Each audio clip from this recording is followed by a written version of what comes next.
we have been having for the past 2 weeks.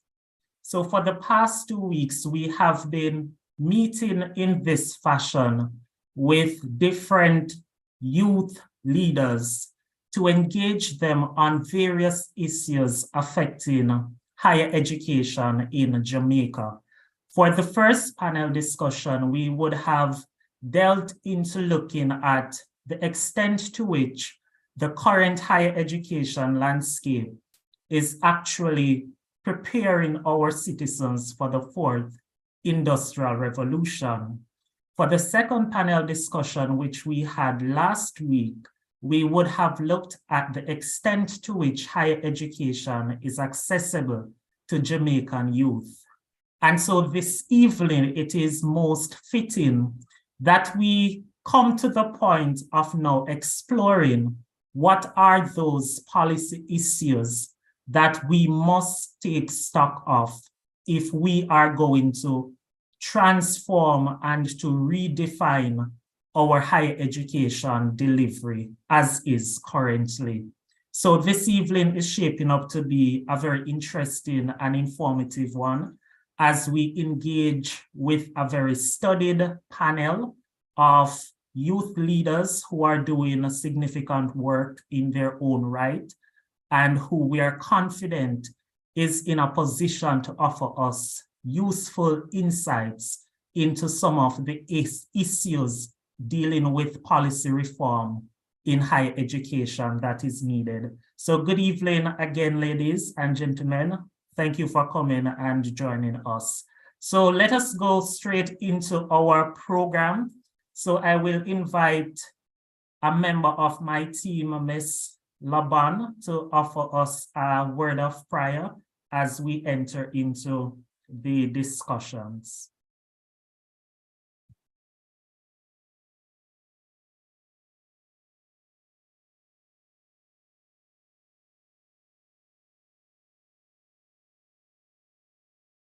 I'm not sure if, oh, perfect. All right, good evening, everyone. Let us pray. Lord, as we come before you today, we ask that you provide guidance for our panelists as they discuss issues relating to education and youth in Jamaica. I ask that you guide our host tonight. I ask that you continue to bless the team at YEA as they continue to inspire youth within Jamaica. Lord, I ask for your continued blessing on our country. I ask that you continue to guide and protect us, oh Lord, as we go through this evening's proceedings. In your name I pray, amen. Amen. Thank you so much, Ms. Laban, as we invite the presence of God in our midst. So I will now invite our executive director to give us an overview of Youth Education Association, what we are about, and the work that we have done so far.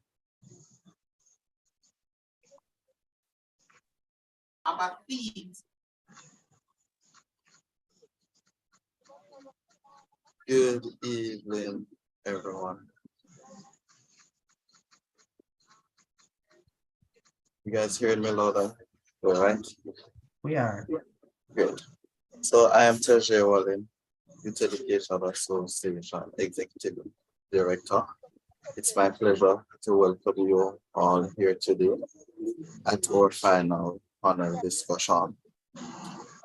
At Youth Education Association, we have done a numerous number of projects. We have started in June 2020, and our mandate is to assist youth educationally right across Jamaica, and we have been executing that said mandate since 2020 to now in various aspects such as back to school treat, youth development seminar, university application session, university transition session, industry collaboration with Rio Hotel, also breakfast feeding program with Rio Hotel as well. We have done financial literacy workshop career development workshop, just to name a few. And there is a lot more coming from us in There's somebody the rest of the year. volunteering. And there's a lot more to come from us during the rest of the year. This is one such thing, the panel discussion that we're at now. Next week is a higher education conference, which will be held at Michael. In December, we will be going to a boy and a girl home to close out the year of activity. And then we have our internal award ceremony, just to give appreciation to all the members that would have worked tirelessly, extremely hard during the course of the year to impact our youth in Jamaica, which is our reward, which is pleasing and pleasant to us to know that we have impacted our youth in Jamaica. So join us for the rest of the year. Join us for 2020-23. There will be a lot more to come. Thank you. Absolutely, a lot more in store. And as Mr. Wallen made mention of our higher education conference that is slated for next week. So I will provide some context as to what all of these activities emanated from. So Youth Education Association, as a global organization, we have been able to forge a collaboration with UNESCO MGIEP, where we are using through their ITAG Talking Across Generations dialogue on education, where we, as an organization within the Caribbean, being the first to be given this platform to facilitate discussions surrounding issues dealing with higher education. And so the modality of the engagements have been through panel discussion series. The panel discussions are primarily designed to provide youth leaders with a space to voice their perspectives on various issues affecting higher education in Jamaica. We designed it specifically this way because we believe that for us to be effective in our advocacy, we must be advocating from a place of having information, and information that is relevant and which is reflective of the general sentiments of young people across Jamaica. Once these panel discussions have been concluded, with the final being this evening, we will enter into the higher education conference, where we will engage with various education stakeholders. Those stakeholders at the level of policy and administration, and who is in a position to transform and to reform the system. So this evening's panel discussion is specifically designed to engage our young leaders on those issues of policy reform. And then we will be able to engage directly with the education administrators and policymakers on those issues. The ultimate intention from the series of activities here is to ultimately produce a policy action document that will form the basis of future advocacy and dialogue with various partners. Important stakeholders and partners that we have in this entire process has been the Jamaica Union of Tertiary Students.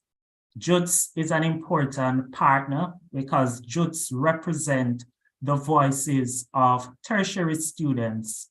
We also have with us the Michael University College, and the Michael University College, interestingly, will be the host venue for our higher education conference come next week.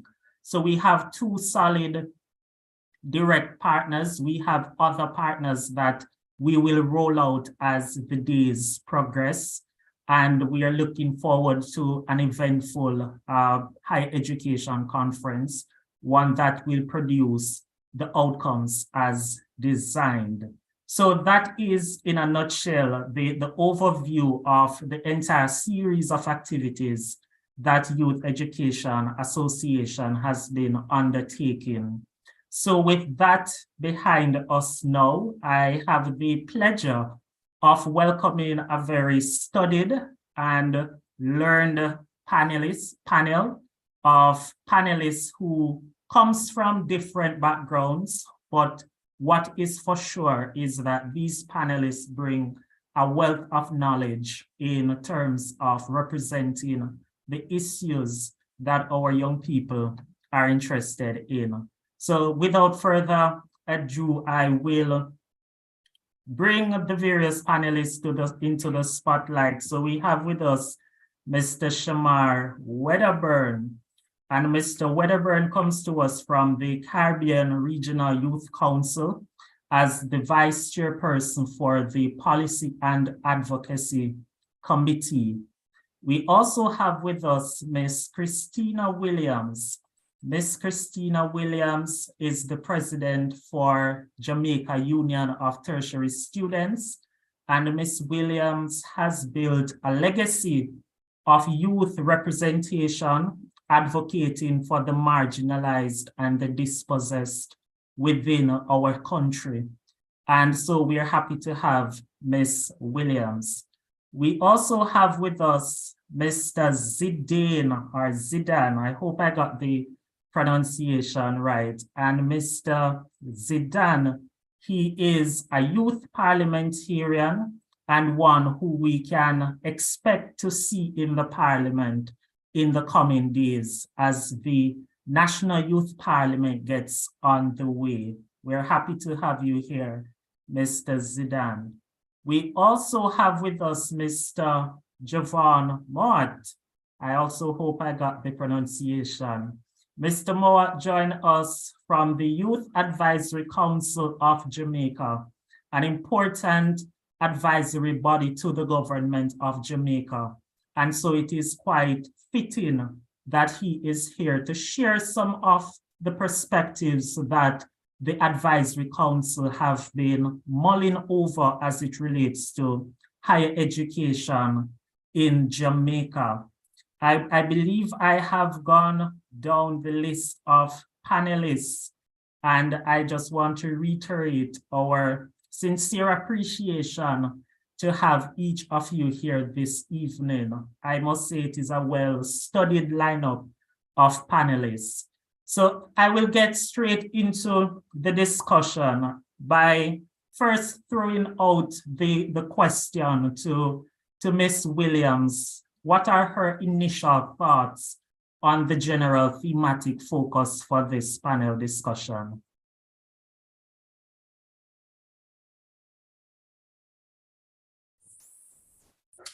Good evening, everyone, and welcome to this session. I think it's a very important one, and specifically the topic that we're having is very important. And the reason why it's important is because, we started off talking about, is our education relevant? Does it really prepare the students of Jamaica to become the leaders of the future? So we had that session, and then we talked about accessibility and affordability next. And those two conversations are very important, as I would say the precursor to this one, because based on the needs and the interest that the student leaders would have mentioned and the other youth leaders who are on the panels mentioned, then it really feed into why is it that we need these particular policy reforms? And if they're not already in place, we need to have them know. And why is it that we need them know? The urgency of the matter. So I think having this as a final panel is very important. I was a part of the planning committee, so I'm a little bit biased, in terms of saying that the structure is great. But on a serious level, though, I think there's a lot of work that needs to be done, and we'll talk about it very soon. A lot of work that needs to be done in terms of policy reform in higher education in Jamaica. And even though we have made some strides, and I will mention them later when Odin asks me, I think there is more to be done. And I would encourage the student leaders who are on the platform right now and other young people who are involved in education or interested in education to please take more of an interest in the policy aspect. because a lot of the work that you do at your local level, yes, you're championing on the ground, you're championing for equitable policies at your local guilds, unions, and councils. And I would say kudos to you, big up yourself. I mean, International Students Day was just November 17th, so big up yourself. But the work has to go to a higher level. It has to, because if you don't have these equitable policies reflected in the policy of the country, then you will always have issues at your local level. And yes, you may be an excellent president, Madam President, Mr. President, you're going with a bag of things during your year, but when it gets to the following year, it may not be as good as your tenure, because that particular inequitable policy or practice continues because the national policy doesn't have that protection in place. Looking forward to talking about that much more later. Thank you, Odin. Thank you, Ms. Williams. That's a good we have seen that the gauntlet has been thrown down for us to enter into a very robust discussion. I will now bring Mr. Wedderburn to the spotlight to provide his preliminary opening remarks on the thematic area. And the interesting thing is that Mr. Wedderburn, he brings not only a Jamaica perspective, but he also brings a regional perspective in his capacity as policy and advocacy vice chair on the Caribbean Regional Youth Council. So, Mr. Wedderburn, what are your initial thoughts on the thematic area? I think I can agree much of. I think Christine has started us off really well with identifying why it's important. And as well, I too appreciate the structure in terms of, because a lot of things you guys have discussed, I watched the previous recording of one of the previous ones in terms of access. And I think that's really important. One of my preliminary thoughts are you're definitely right. And the policy reforms of the country have to as well reflect in terms of if we even want any kind of balanced situation going on across all the tertiary institutions. And I say all the tertiary institutions because many times we really forget that. And in terms of how it is that we're talking just not about funding, but the governance structure, the oversight structure, right? And those other things which all come into play a lot. And so we really have to look at that. As you mentioned, across the Caribbean as well, we've heard statistics in Jamaica, for example, 2 out of every 10 person are the ones that even accessing tertiary. I was reading something earlier last evening that even said the Caribbean region, as we know, is the lowest region in terms of that, right? Globally. I mean, that statistic is there. So all across, we have that need for that policy reform. And then, like I said, in critical key areas, there, I believe, but I know we're going to get into that conversation as we definitely need a whole rethink about how that perhaps we need to re-upgrade some of the policies that we've had from 2007, 9, 8. So yeah, really looking forward to be here. Absolutely, and I would probably go back to the 1980s in terms of the policies that continue to inform our approach to higher education conference.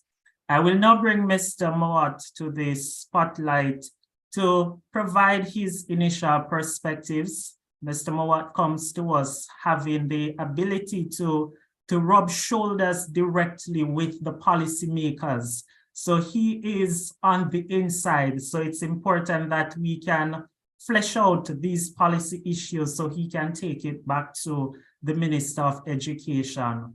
Good to have you, Mr. Mowat.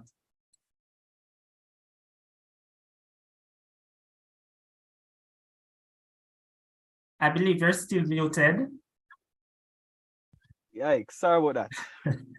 All right, Odin. Thanks to you and your team for putting this together. I appreciate the opportunity to put some of my thoughts and opinions put forward to kind of have a little feedback as to where the young people of Jamaica are so that we can pass these ideas on. So it is very, very much appreciated. So my initial thoughts are, you're right. Higher education in Jamaica is one of the most critical components of anything that a government should be looking at, and it should be indeed be at the forefront of their focus, because I believe that tertiary education is not only a positive for young persons today, but is for the growth and development for the long-term vision of the country, because persons who are gaining a higher education today will be the bulk of the wage earners and the taxpayers tomorrow. So if it is that you have higher income earners tomorrow, it means that your country will have long-term growth and development far into the future. So it should be at the forefront of our developmental pursuits as it relates to policy, as it relates to culture. And I look forward to adding to the discussion as it relates to both the demand side, supply side, and even the cultural side of education. Absolutely. We look forward to hearing some of those perspectives. When I tell you that the activities being undertaken here, it's not just local, but it has gone regional. I can see one of our regional colleagues online. I will not attempt to call her name because I don't want to massacre it, but she will definitely know herself. Thank you so much for being with us this evening. I will transition to inviting Mr. Zidane or Zidane, and also correct me if I'm getting the pronunciation wrong, Mr. Zidane, to provide your initial thoughts on the thematic focus for this evening's discussion, and to locate it in the context of what young people like yourself are really talking about as it relates to policy issues at the higher education level. Right, good evening, everyone. I trust you're hearing me. We are.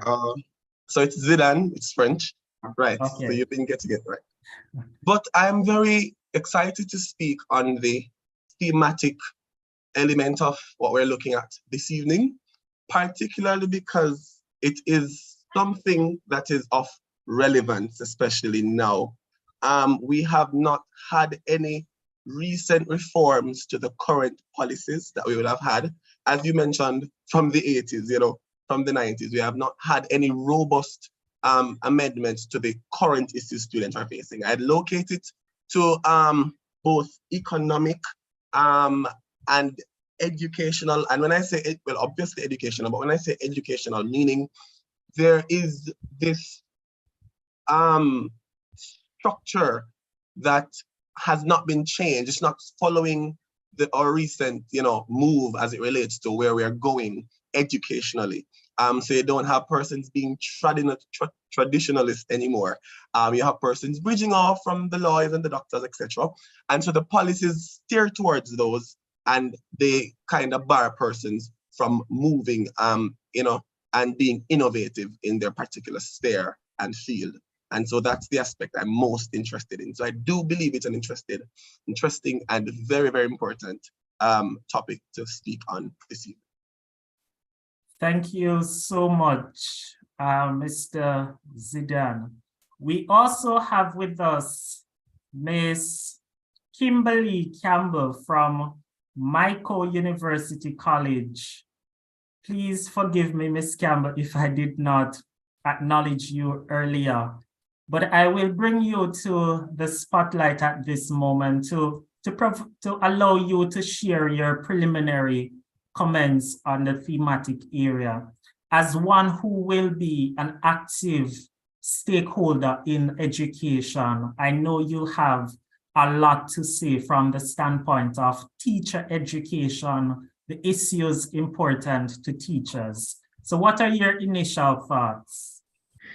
Okay, thank you for having me. Good evening, everyone. I trust and hope that we're all doing well.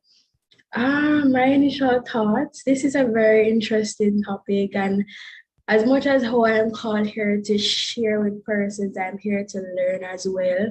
I mean, higher education in Jamaica, it's very crucial, right? It's very much needed. Any information that we can get on it is very much needed, and yeah, I'm happy to be here and I'm happy to share the discussion. Absolutely, we are happy to have you because Mico University is an important stakeholder in our higher education landscape. So we have gone through the preliminary introductions. So I think it is fitting now for me to invite my panelists to kind of give us a visualization of where do you think Jamaica is currently at in terms of the issues that are important to higher education? What are some of those issues? And I will begin with Miss Christina Williams. Try and bring us to that point where we are at this juncture as it relates to higher education.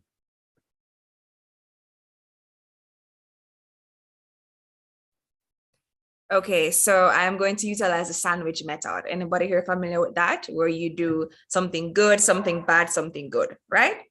So something good. Things are going because right now we are about to launch the very first higher education policy in Jamaica. It's currently in the works. We have a group, a technical steering committee of some of the brightest minds in education. Persons from my yard and abroad is a mixture. And I sit on the body as I would say, quote unquote, a student voice, student/youth voice. So I am there. And what we're going to be doing next, the next stage we're looking at is we're going to be sending out the document for student leaders like yourself, youth leaders like yourself, to look at the document and to comment. No, the policy isn't anywhere near finalized as yet. So you don't have to worry too much that, oh, it's a final document and they're just asking us for consultations in a tokenistic way. No, I am sitting on that body and I told them straight up, no, we're not sending out a final document at all. You will all be able to put in your comments from now at the inception or as close to inception as possible. So I really hope that you will respond to this call when it's sent out and that you will engage meaningfully. You will consult with your stakeholders and based on their feedback, because you can't speak on behalf of all without their feedback. So with their feedback, then you feed into the document. So that's one great thing that's happening right now. And that creates a context that is really important for the space, because we will now have a policy that governs the higher education and that will take into consideration things that you'll be mentioning tonight and things that was mentioned before, etc. Now, something bad or something that we can do better is that, as some of my colleagues mentioned, it's been quite some time since we've had any meaningful, I would say meaningful reform in terms of higher education. We have the Education Act of 1980 and the regulations thereafter. And I want to start off by saying that a very important piece of that legislation is what creates the power or what facilitates the power and access that we have as student leaders, which is that there must be a student rep on each publicly funded school board. So there must be one for secondary institutions and there must be one for tertiary institutions. That's why you have the guild presidents, union presidents, council presidents, and why you have JUTs. So that's it. Then we also have the National Secondary Students Council, but JUTS also have its powers from different acts as well, been around from 1972. So we've been empowered because of these older, quote unquote, old legislation. And I want to mention that because it's important for you to understand that the power that you have is enshrined in law. You don't need to rely on political will power. So if Prime Minister Holness tomorrow should get up and say, listen, no more student council presidents because you're too radical and you're doing a bag of things, you're calling out the government too much. He has no right to do that. He has no right to say that because the law protects you, the law empowers you. And that's important for you to know. So while it is that we may shade the old policies, they are powerful policies. In fact, we're one of the few countries in the world. And I know that because recently I went to UN General Assembly and everyone there was talking about we need to protect student governance and we need to put it in the laws. And I stood and said on the mic, well, Jamaica's had this in place since 1980, and I had to prep scholar because that's a big deal. Student leadership has been enshrined in the law for a number of years. However, while we have that, we haven't been able to really have a policy or an act that truly represents the needs of higher education. So when you look at the laws of education and you really read them, you'd realize that a lot of the laws speak to what? Secondary institutions and primary institutions.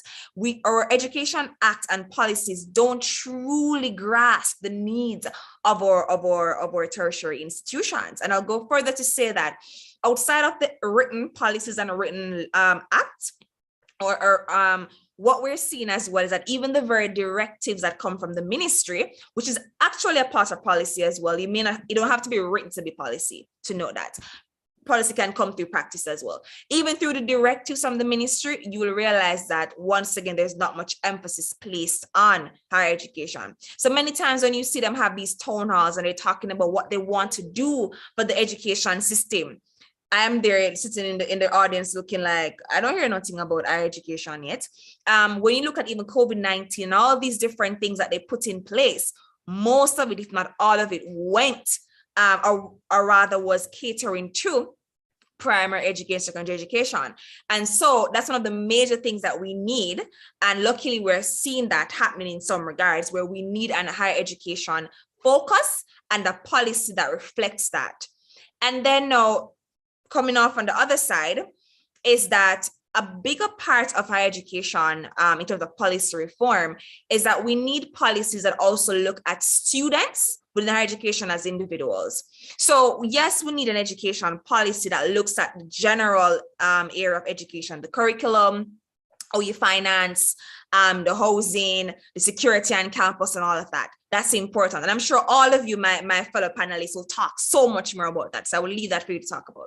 But on the other side of it is that they also need to look at the individuals within the higher education space. Because the truth is that once you get to higher education, more oftentimes than not, we're no adults. Most times you're no adults. And so there are different interests and needs that we have. So higher education must also look at how can you prepare individuals for the world of being an adult, how to come out to adulting. You know, we talk about adulting, how to adult properly. And I think that's something that our policies don't really look at either, is how we can support students within the space who actually need support outside of being a student, but also being an adult. I'll pause here. Certainly. And we hope that some of the adults here on this platform can engage with us a bit later on. How can the system be reformed to prepare us to be more adult? I will now go over to Javon to gauge his perspective on, given where he believes we are at in the higher education space, whether he thinks that it is sufficient to transition us into the throes of the fourth industrial revolution. Thank you, Odin. That's a very critical question. Long and short is no. Where we are currently at, I don't believe that the policies and the laws that we have are sufficient to move us forward. There's quite a bit of, I'd say we're behind in a lot of sense, such as in tertiary finance. That's one aspect, as well as tertiary output of our institutions in the first place. Both of those need to be addressed in a timely manner in order for us to unlock the true potential of young persons within the country. In terms of finance, we need to have access to persons who are going to be able to deliver value back to the nation through the long term, and to kind of keep to a minimal the expense on per educating persons who are then going to be exported overseas. That's one aspect. And on the supply side, our tertiary institutions, we need to focus more on areas of national interest, such as areas for development, such as the urban planning, the IT sector, agricultural sciences for food security. No more emphasis and more demands on how these courses are financed. Well, the pricing of these things on the university side, and how it is the government pays for these things and allocates space for these things. More emphasis needs to be placed in more specific growth, long-term growth areas for the nation on a whole. So those are very specific cases in which I think that policies need to be created and implemented to actually address the supply side as well as the financing side of education. Critical in order for us to go forward. In terms of the policies that I have in mind, is more critical, more critical side. So currently our current models of financing tertiary education in Jamaica focus mainly on general subvention to universities based on the number of students they currently have of Jamaican nationality. So last I checked, I believe for UWI, I think it was 80% of the tuition is actually covered by the government per student. This to me is kind of haphazard, and it doesn't account for migration of these persons. So one could very well argue that the money for being spent on this is actually not well spent if most of our graduates are not going to remain here in the long term. So it could mean that the persons who migrate, it could mean that those persons that migrate, the money could have been spent fully paying for another person who's going to remain and have someone tuitions being completely covered and not having to go into debt to cover by the government. So that's one thing that we should look at. It's very controversial, of course, because persons will argue that it's responsibility of the government to actually subsidize the cost of education. So there's room there for discussion, there's room there for negotiation, but specific policy implementations need to address persons who are educated locally, however, tend to go overseas after they've received their university degree whilst benefiting from the subvention of government. So that's something that needs to be addressed in the long run to kind of see where the leakage of government resources may possibly solved. Another side is, as I said, the tertiary financing. The positive areas that would need to address to go forward are the issues of loans to pay for schooling. I've looked at quite a number of different financing models offered in various countries overseas. It's a very unique and interesting thing to look at. I think Jamaica has one of the more normal, so to speak, normal ways of financing your tertiary education, whereby you apply for a loan and the loan is given for your duration of your education. But there can be quite a lot of other arrangements be done, such as the education is paid for and the amount deducted by the tax authorities locally rather than you paying it back. So the money is actually recuperated whilst you're still earning, and the amount is capped based on your earnings. So you're always going to be paying a specific amount to your salary into your student loan to repay off those debts.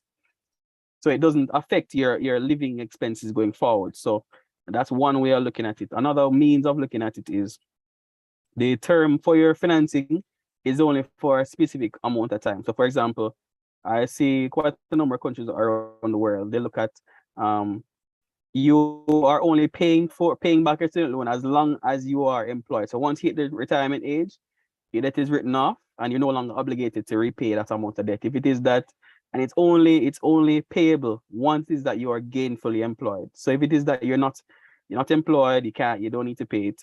If it is that you are unable to find work, you definitely don't need to pay it. So it's only payable once it is that you are gainfully employed and only for the lifespan that you are of working age. So once it is that you're over the age of over retirement age within your jurisdiction, you're no longer obligated to pay those debts. So those are two very broad areas that need to be addressed before we even look at going forward in terms of a newer thinking. Because one of the things that you realize is that tertiary education is one of the few vehicles that you can use that will actually end up being a lifetime investment in terms of your long-term growth and development and in terms of your salary scale. And so let's take, for example, the area of IT. If it is that persons are educated in IT security or IT development or even IT product management, for example, these are lifetime investments, long-term investments that will benefit not just the individual, but the country on a whole, because these individuals are still individuals that will attract multinational companies to say, Jamaica is a good option. They have X amount of software engineers, they have X amount of IT security professionals, because one of the things that multinational corporations look for before going to a country, do they have the labor force necessary that will make me putting a location in this country viable? These are all considerations to be made when these companies are looking to expand within a country, within a region. Do they have the necessary talent pool with this necessary skills that will make the investment of putting out and building out a field office within this country a worthy investment. So allowing universities to be retooled so that persons would be able to afford these courses going in, and that they have they'll be at a affordable cost and be able to pay for them, are very critical areas that we have to address to go forward and to be a viable for both the institution, the nation, and the students that are most important. Absolutely. Thank you, Mr. Mawat. A lot there that you have thrown out that we can further interrogate, especially on the point of what I would describe as the unresolved issue of a sustainable financing approach to higher education. We'll engage some more on that a bit later on, but I would want to hear from Mr. Wedderburn at this point to do somewhat a comparative analysis of where Jamaica is at currently in the higher education sphere, and do an assessment of some of the areas in which we're lagging with our Caribbean counterparts. Yeah, hello, Eden. Thank you for that. Earlier when I was talking about the 2 out of 10 persons, is one of the biggest things is obviously access is a widespread problem across all of the Caribbean regional countries. Like you heard me saying that, in fact, even Minister Favor Williams herself actually pointed out that we're seeing that, for example, developed countries see 7 out of 10 students making a transition. Conversely, across the Caribbean, we have an average of 2 out of 10. Earlier, we were saying that this can't cut it in a 4th industrial revolution. This can't cut it in an area of robotics, but it certainly can't even cut it when we want to have sustainable goals and policy growth there. As I was listening to Javon there talking about the financing structure issue, and I was thinking about that, and like he said there, the whole issue of Jamaica's loan structure there is quite, like you said, one of the more normal ones. You go back and you pay, etc., but it also allows, I believe, going forward in the future, those allow for us to perhaps think even greater beyond, like he said, more flexible tools there. Possibly the only one always of contention is that retirement age one. I was just hearing the news, for example, in Barbados, where there was even that conversation there about even up to the age of 65, they might want to push now their retirement age upward so persons can continue getting that tax afterwards. So there are ways in which we can conversely look at this. For example, like I mentioned, even if not just the finance model there, you have, for example, we all know in Trinidad and Tobago, right? You have the gate policy there, where they actually pay one household, etc., conversely, and they pay all of it. But we know Jamaica has been coming from a situation like that pre-2009, like he mentioned. That arrangement there with the 80% per student, 20, that was a pre-2009-8 until they switched to the fixed allocation model, which I was reading an article the other day that said, for example, in the year 2009, Jamaica then gave, for example, allocated at 6 billion, whereas in the other structure previous, it would have even been 3 billion short. And like I say, in that context, there's even looking into, for example, like the Trinidad and Tobago's gate option is like, you know, in those scenarios, they try to a lot more fix you towards coming back to work, at least, you know, staying in Trinidad for training in the country for X number of years. We know we have scholarships in Jamaica that try to bond students, etc. That is something that a lot of other Caribbean countries have even looked to for example. Another one, like we know that many other Caribbean countries as well don't have as much tertiary institutions there present, especially locally, compared to Jamaica there. So one of the biggest thing there, it's quite a bit easier in those scenarios to try and do, for example, policies like 1 per household, fully 100% covered versus another 50.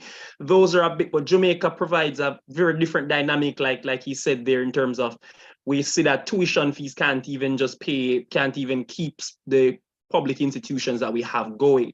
One of the things I've been speaking about from really 2019 was the need for sustainable models within that financial structure. When I talk about that, I mean, listen, all of us here, students, persons, we know the struggles, and we know every single year you have it coming out just as it gets around, perhaps in about 14 days now, actually, or even less than that. Especially remember a couple years ago with final year students, remember Odeni, that scenario, and the government of Jamaica actually had to come in and rescue those students. I think that was when the University of West Indies was just changing their policy for final year. The subsequent year after that, the government of Jamaica was not going to be coming to everybody's rescue. And we started seeing, like I said, more scholarships, private sector has been pushing a lot there. I know, for example, even the political parties both have scholarship regimes of their own. But what I mean by sustainable models is, obviously, this can't even continue right like that.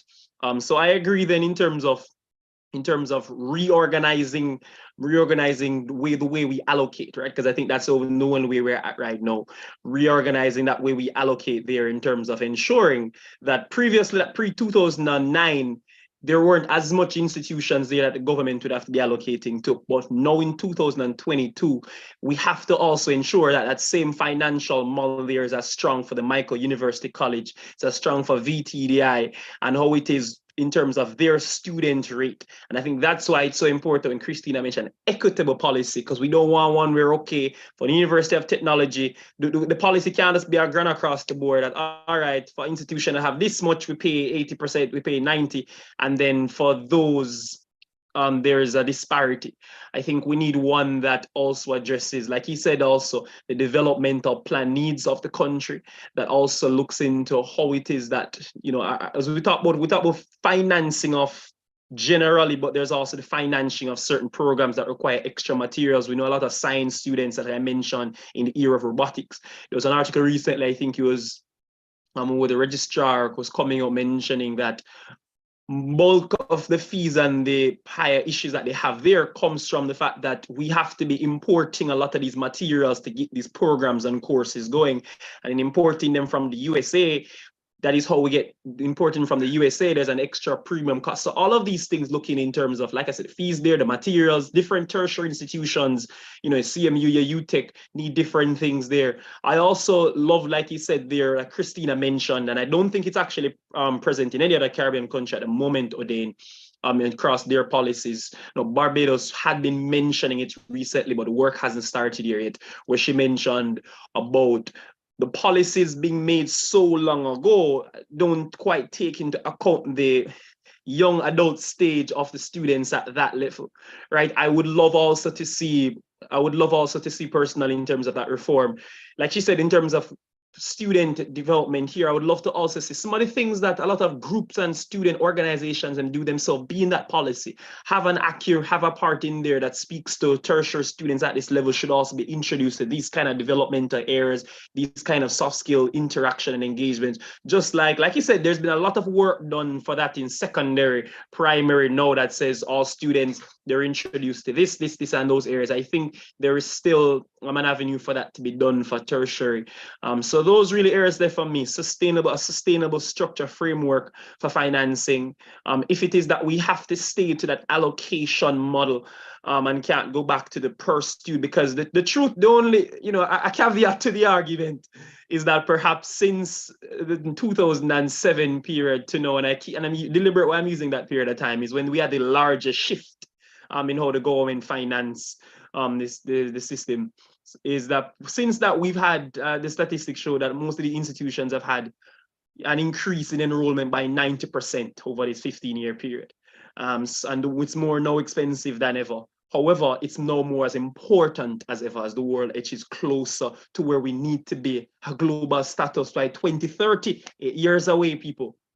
And no accentuated by the COVID-19 period. So that's really there for me. The Caribbean on a whole has a lot of catching up to do. But the one thing we've learned is perhaps population differences. And I think someone mentioned, if I remember, Zidane or Jovan, that perhaps the cultural aspect as well has influenced that. But definitely there's a lot we can do in terms of that transition, in terms of their gainful employment and how it is that we can move forward for the nation.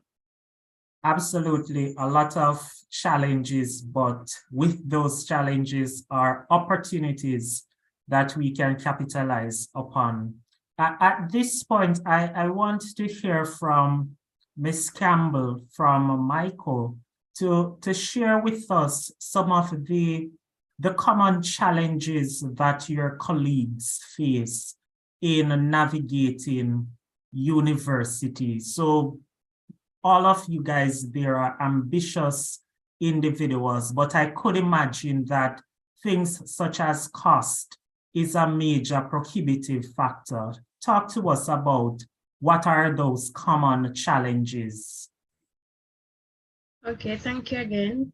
So as you said, one of the most challenges that, I find that persons at the Michael, and I would assume it's an ongoing issue at other university and colleges, is that the cost of education is too high. So coming out of high school, you don't want to just sit at home and do nothing. You don't want to work, but you want to further your education, right? But it is expensive. So that is one of the number one issues that they are facing. And, yes, there are scholarships out there, but the scholarships, how do I put it? They are there, but they're not so out there. So they're, what's the word? Maybe accessible. Right. Okay, so we can use that word. Yes. So yeah, so like let's say that there's always scholarships for math students. There's always scholarships for the science and the technology, the science subjects and all of those. But let's say that other persons want to do, for example, guidance and counseling. You don't necessarily get to those for that particular year of specialization until maybe you're in your final year. So what will happen from first year going into third year? You'd have to find different means and ways that you'd have to come up with the fee. And I can speak to a issue with a young lady. She started micro, she's in her second year now. And, she started Michael with faith. I think most of us went to university with faith, right? She didn't take any student loan. Come on. She didn't take any student loan, so she just came there by faith. But, at some point, although you come to university with faith, you go into things with faith, we're going to face challenges. Right, so it reached to a point where she had to, put on fundraising concerts. And remember, when you do these things, there's not a surety that persons are going to gravitate to them. Right, so it caused all kind of things to be going through your mind. I'm going to have to stop. What am I going to do? And so it's kind of limiting. Right, so one of the things that maybe they could, have scholarships there. They are there, but not as much. So have scholarships for, each of the different areas. Don't just focus on the, the maths and the science and all of that. There are different specializations that are done in university. And as such, there are persons out there that would want to, pursue a particular area, so you can make the scholarships, be there for all of the different kind of specializations that are in university. So I think maybe that could help, and it don't have to be a one-man thing, right? It don't have to be a one-man thing. So you can have different persons pooling together.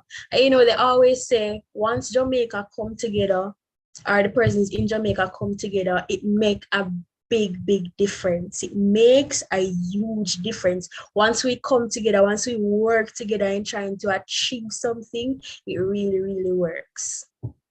Yeah. Indeed, it will require a united front. I gather Miss Williams will be leaving us shortly, and I believe Mr.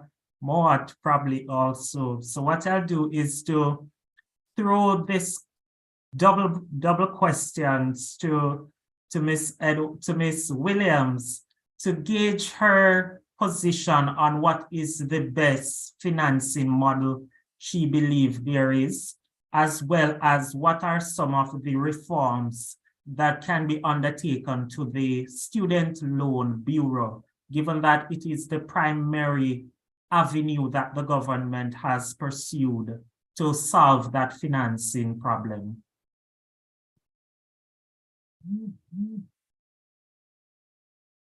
You sure you don't want to ask Mr. Mort that question? He seems to be more the maths person around here.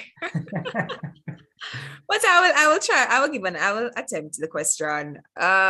So one of the things that I would have actually presented to the SLB, I think maybe it was 2019, I think, is that we need to look at, and I think Mort mentioned it already, we need to look at persons repaying their loans based on their employment, where they are in their employment, and having that be used to determine the amount that they pay. And then also incentivization for our young people based on the type of jobs you have. So you're in the public service, you work with NGOs or foundations, that kind of career path that you may be on, that's also an incentive and will help in the reduction of the amount that you pay, whether it be your principal and or the interest rate. So that's one other thing. And I think when that proposal was made, we looked at as well that this conversation becomes a bigger conversation. It moves away from just, okay, SLB loans being repaid based on the job that you're in or the amount that you're earning, but also based on ensuring that young people are earning a livable wage. And that's also a part of the policy reforms that we need to look at, because even though the policies of higher education may not specifically look at wages, the policies must reflect a mindset or a long-term plan of preparing this young person, preparing this student to get the best job possible and to get a job in which they can live a quality life that's above a particular standard.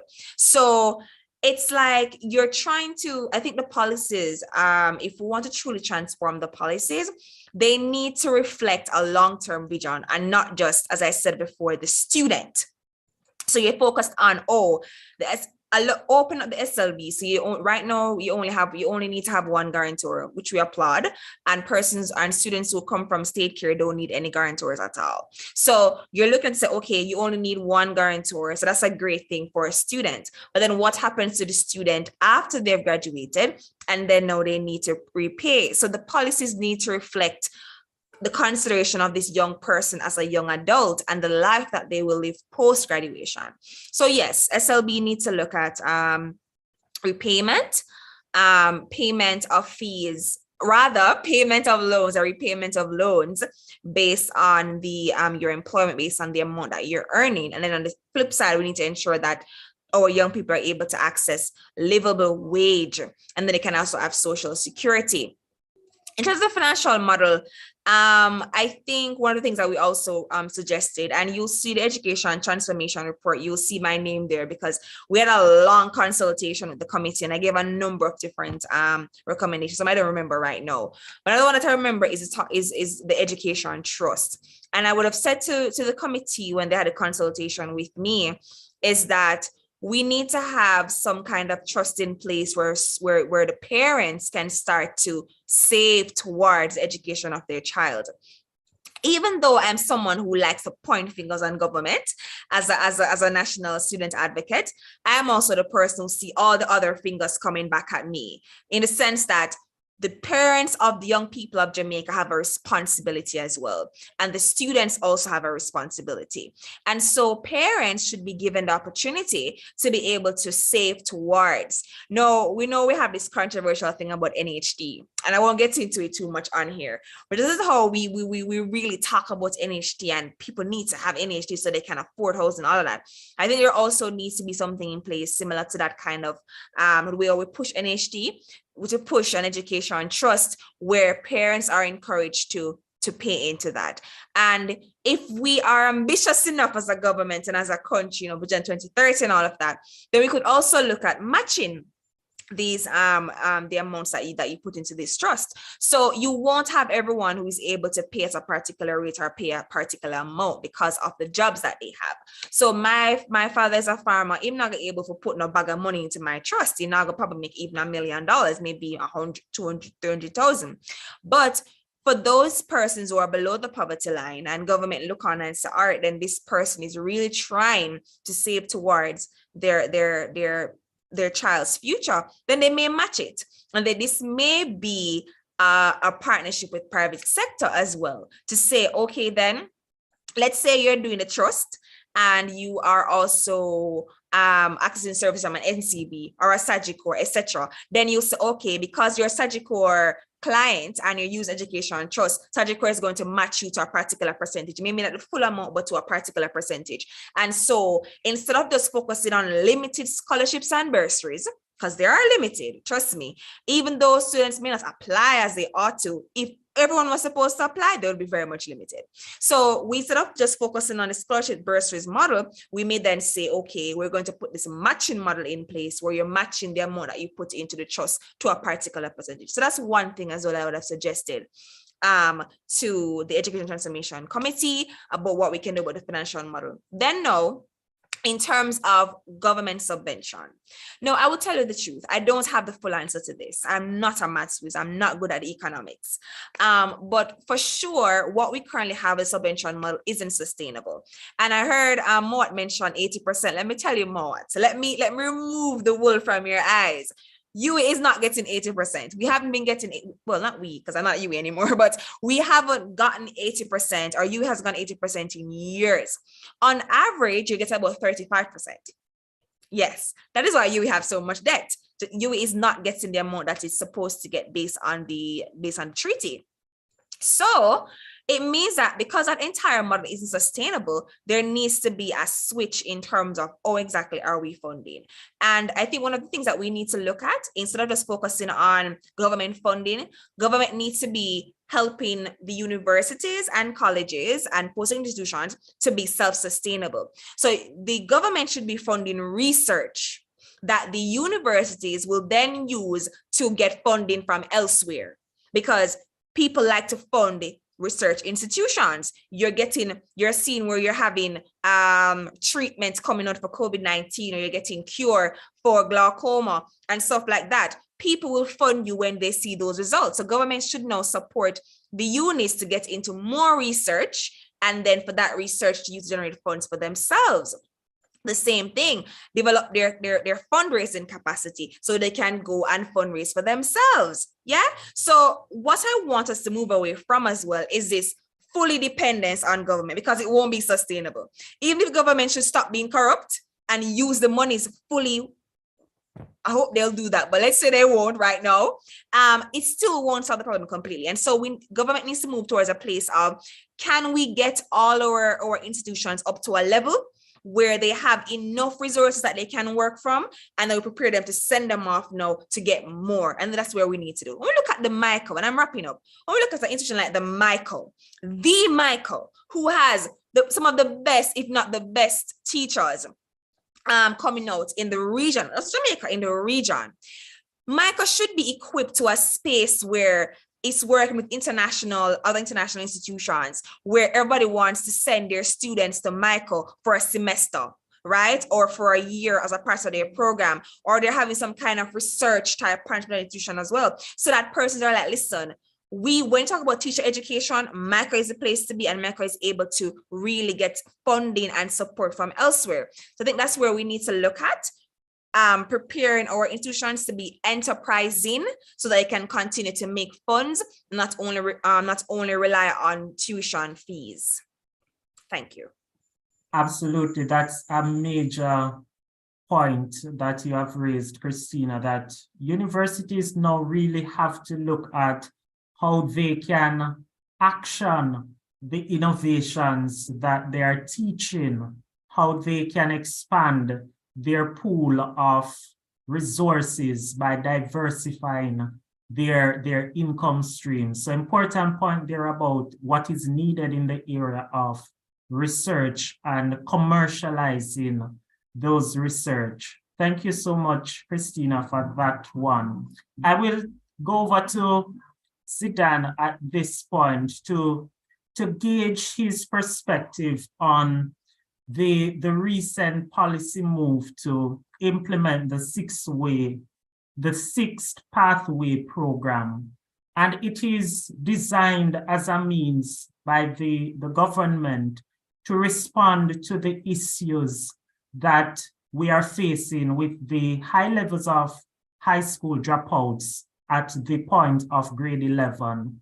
How do you see this program being able to assist us in bridging that gap that we have at the higher education level? Right. Thank you for that question. I trust you're hearing me. I am. Right. But what I find is, as I think Ms. Williams would have alluded to earlier, when we think of policies such as this one, they generally steer towards lower school. So you'll find that they're primary school based, they're high school based. Personally, I think the sixth form pathway reform in some context might do more damage than good. And I'll validate my point. What I think it does is to thwart development that could come. So for example, when I reviewed the reform and when I heard what the Ministry of Education said, they're saying it is not a hard and fast policy, meaning if persons feel the need to leave from high school to matriculate into a higher standard of learning, for example, University of Technology, etc., they are free to do so. I think that's what I read. I might have to review that. Correct me if I'm wrong. But other than that, what I think is the educational sector, both at the lower and higher level, is no longer appealing. And so it has this traditionalist look to it. And so what it does, it kind of shuns students. I think it's an indictment, really, that students would not want to be in school. So what I think the government and even the private and public sector should be looking at is what is shunning our students from staying in school. If I should take it to the higher level of education, why is it that persons are not matriculating into the higher levels? I think that's an indictment, because what you'll find is if we should go through a processes step, you find the person leaves school, they would have graduated high school with 8-9 subjects, perhaps CAPE if they matriculated to the CAPE level, and now they want to go into the higher learning, right? University. And that can't be made possible because they cannot afford the fees. Why is that so? And so you find that when we talk about investment, it is sugar-coated because investment is not fully capitalized on as it relates to promoting our students, investing in our labor force. I think our mindset, therefore, needs to change on how we look on students. You find that we might look at students as persons who are just going into university. We can't look at them like that. It should include myself. Can't look at us like that. We have to look at students as persons who are going to build the 2030 Jamaica that we want, right? And so if we don't invest in them, then it doesn't make sense. How is it then that a person can't, the only reason why they're not going to university, having left high school, is because they can't afford it. That's because their tuition fee spikes to $4 million. That's because their tuition fee spikes to $1.5 million. That's because their tuition fee spikes to $1 million. That's because their tuition fee spikes to 800,000. And so you find that the challenges that students are facing, even having matriculated into university from the lower level, is the issue. So I think what happens then when you keep these students in high school for the added 2 years involuntary, what you find is that it will create more harm than good, because now you're having students who are uninterested in what they're learning because perhaps it doesn't gear towards them. And so when I spoke earlier about this traditionalist view on education, that will have to be reformed. And that's a global issue, by the way. I believe if you look at countries who are thriving educationally, economically, etc., such as Finland, such as Canada, you find that some of the issues that the students face are not the ones we face. And so they won't be facing issues of finance. That's because they're being invested in. And not only are you giving them the fish, but you're teaching them how to fish. And so I like the point that Christina made earlier, that you have to know, tell these universities that, guess what, I'm going to assist you, but you will now have to capitalize on this assistance. How are you going to help the students? And so you find that investment in our students is not at its fullest capacity, right? So I think one of the things that we need to do is invest in our students. We need to listen to them. I don't know the process of reforming as it relates to policies, but I believe that we should include the councils that represent the students in them, because it makes no sense you make reforms that don't benefit the students all because you're making ones that didn't affect them in the first place. And so I think that a lot of the things that we amend never needed amendment to begin with. And so I think we need to, one, incorporate our youth bodies in our reforming process. Two, I think we need to capitalize on investment. It's an indictment personally when you have persons not matriculating into higher education, all because it cannot be afforded. I think it's an indictment when you have persons, even if you look at the PATH system for the most part focuses on students up to the high school level. That's a problem. What about the first year student that did so well in their CAPE and now they're at the university level? How are you helping them? How are you teaching them how to fish? And so I think one of the issues that we need to do then is to sit with our councils, involve our youth leaders more who are representing the masses, and to hear us out. I think this, for example, program that we're having now is a very excellent one because it highlights the issues we're facing. What would have been better if a representative, I don't know, if a representative of the Ministry of Education have been here to hear and listen. So when reforming is being done, the issues are being dealt with. And so that's one of the main problems I see. We're not investing in our students at the fullest capacity, and we're not listening to them. Important point there is, and I can assure you, Mr. Zidane, that representatives from the ministry will be at our higher education conference. We did not want to probably create an atmosphere of anxiety this evening. So that's why we allow you the space to express yourself freely, so we can have those things put directly to the representatives from the Ministry of Education at our higher education conference. But important points there you have raised. And on that point that you raised about the investment in education, I want to put it to Mr. Mowat to get his perspectives. What do you believe HeartTrust NSTA's role is in the grand scheme of a discussion around higher education? And do you believe that it is fulfilling its mandate? And if not, what reforms to HEART you would propose? That's an excellent question. I'd love to have followed up on some of the points being made earlier, but understand that we're lacking on time. But specifically to HEART, no.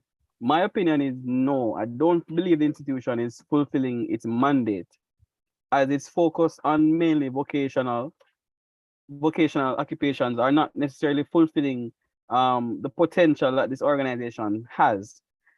Being that it's one of the main recipients of education tax, I feel there's more that the organization can do in terms of providing accredited and quality certifications to Jamaicans and Jamaican students outside of the regular plumbing and barbering and those, outside of those vocational pursuits.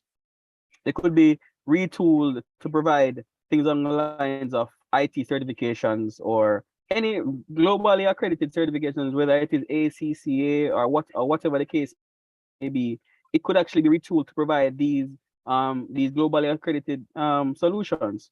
So right now the focus is not very fruitful. I don't believe it's money well spent. It's great that we have this public educational institution, and I applaud what they've done so far. But there needs to be a little bit more little bit more innovation, I think, outside the box. So to greater efforts than just the barbering and the beauty or the electrical installation. There needs to be a little bit more than that. So I think one of the biggest things that can be used to retool is global accredited certifications. Because if I last checked last budget, I think they're one of the biggest recipients of education tax per annum. And if you look at the cross section of Jamaicans who actually benefit from the High Trust NSTA, you'd see that it's not really a broad cross section of Jamaicans who are there who benefit. So you can look at it from, we are paying all this money to this institution, and yet it's not really benefiting a majority of Jamaicans. It's not really beneficial to many Jamaicans, because if it is that you ask any Jamaican today, if it is that they went to university, for example, and they have a degree, would they go to Hart to pursue any further education? They'll probably tell you no, because there's really not much value added for them going back to their degree. So then what's the purpose then? If it is that it's only going to target a specific set of Jamaicans, what is there to say another person who has a degree for a number of years but wants to get an upskill in maybe IT, or upskill in terms of accounting, upskilling in terms of business analysis certification? There's nothing to say that they can target these Jamaicans. I'm saying, to me, that's not money well spent, and definitely something that we should be looking at. Likewise, I kind of like one of the positives about Hart is that I like this decentralized model that they have approached, whereby you have different colleges and different schools across the country who have different specializations. That's a good way of pursuing it, and there are obvious benefits in terms of having this institution, whereby it provides room and board, it provides a stipend, and provides food for the students of these institutions, and that's a clear benefit. But its target demographic is very narrow, and it doesn't put long-term value added in these areas, at least in my opinion. So that's my quick take on the Hart Trust NSTA. Important there, because I believe, and I know that many of us have the conviction, that if we are going to transform the higher education landscape, we have to focus on the training of our people, because ultimately the ability of our people to become global competitive citizens will largely be the determining factor as to whether we are able to achieve development status. So important point there raised. And I would also want to hear from Mr. Wedderburn, his overall assessment of Hart NSTA, and what are his thoughts on some of what needs to change to give the agency greater prominence in the discussion about transforming higher education. Hello, thank you. I want to reiterate, like I said, I also like their decentralized model as well, because it brings that really unique touch to the areas. I think, like you mentioned there, training and development is critical, because like I said there, Christina mentioned, listen, we can't get on the government dependency, etc., etc. And I said it matters now more than ever, especially how the increased challenges that we've had, but perhaps it's now even more so it's important to invest perhaps in our human capital as we head towards our important international framework, our obligations in 2030.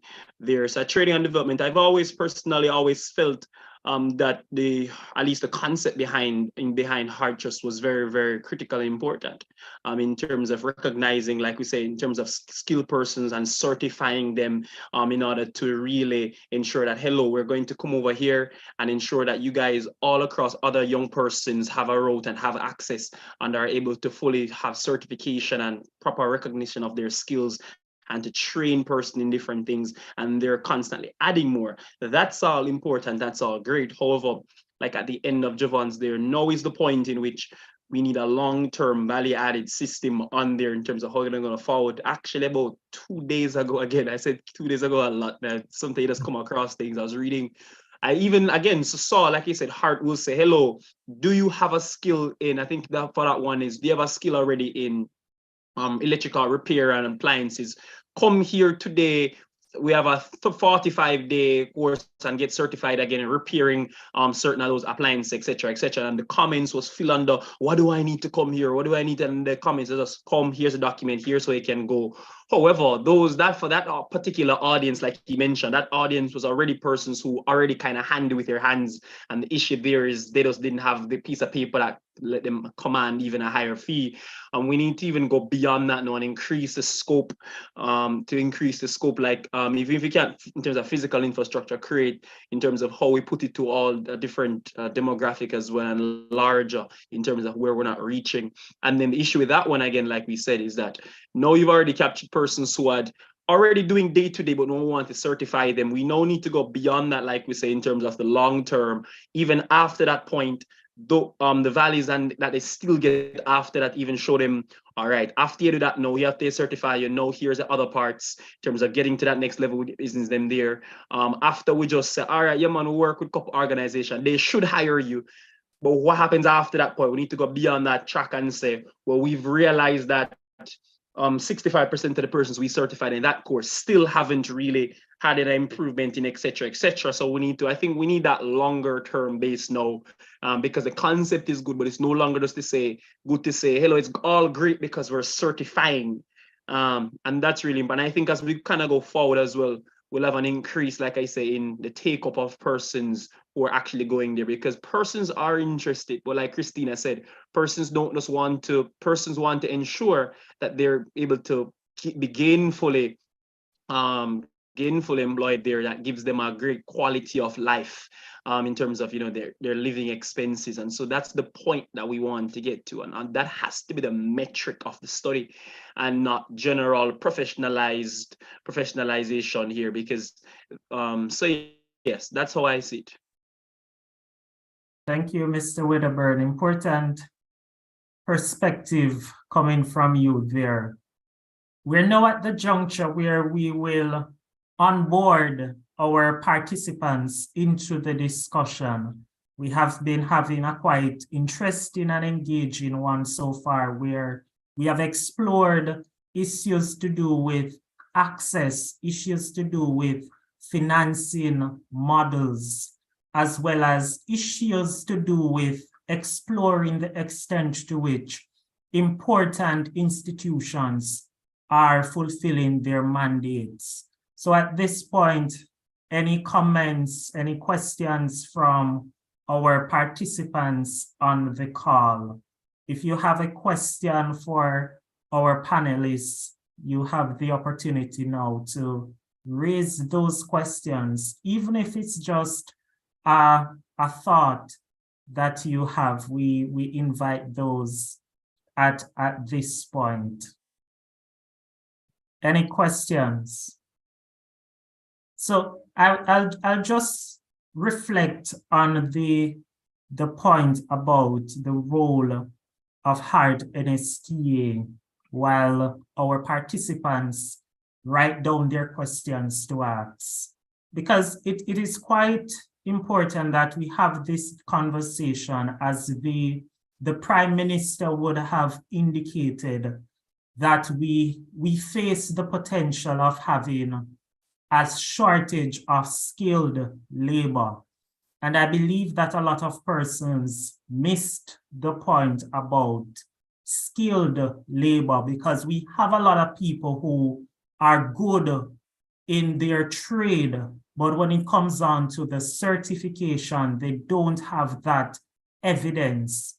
And if we are going to produce globally competitive citizens, we must ensure that those citizens have the certification to demonstrate to international partners that they are skilled, they are trained in their area of specialization. So it speaks to what needs to transform from the perspective of hard. So we have a comment here from Mr. Lawrence, where he highlights that given that early childhood education is seen as in need of urgent attention, how do we reconcile the limited resources between tertiary needs and early childhood? I'm not sure if Mr. Mowat would want to take that, because that's always a competing dilemma that we are faced with. Which area should get the most resources? Mr. Mowat, what do you think about that?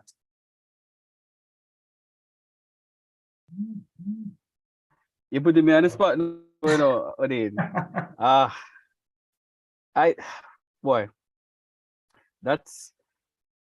think that's a discussion that we have to have nationally, but I feel like for the short term,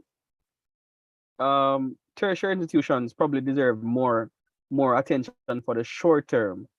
If we're thinking long term, it has to be a holistic approach that will not only focus on tertiary institutions, but how it is that you enter into the system and move forward and progress over a number of years. So it has to be looked at from, I'd say, early infancy, to have a way to track and to ensure that each student, each child is meeting certain growth metrics far long before it even gets to tertiary institutions. Because by the time they get to tertiary institutions, many of the, I'd say, bad habits in terms of our education would have already been ingrained and been entrenched.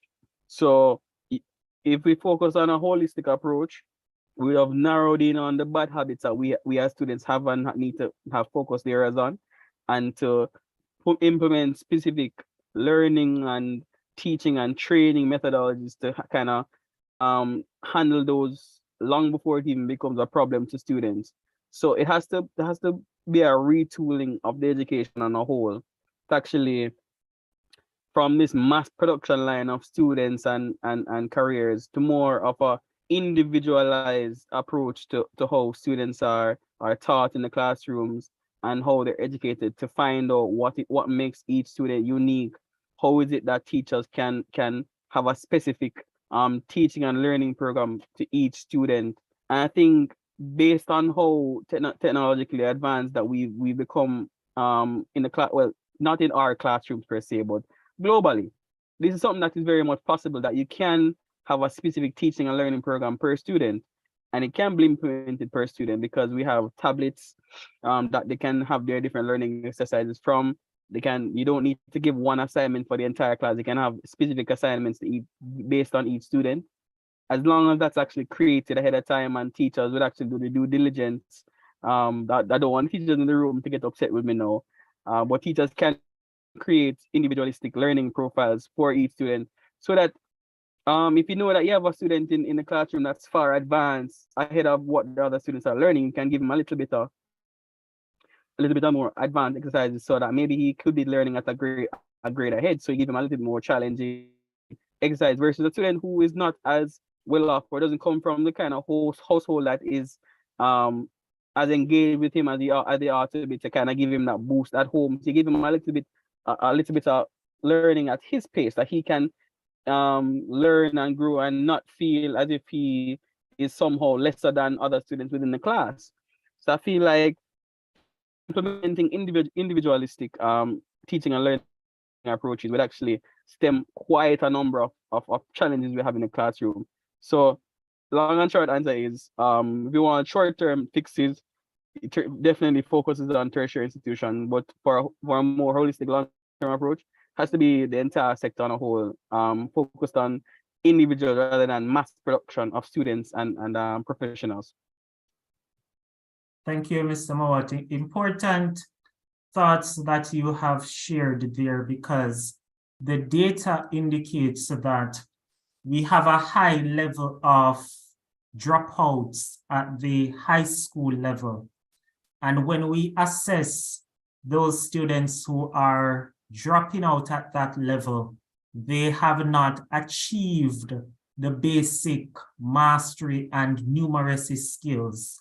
So it raised the question as to whether the levels before high school actually achieved their mandate. And so we have to also keep the consistent focus on early childhood education, because that is where it all begins.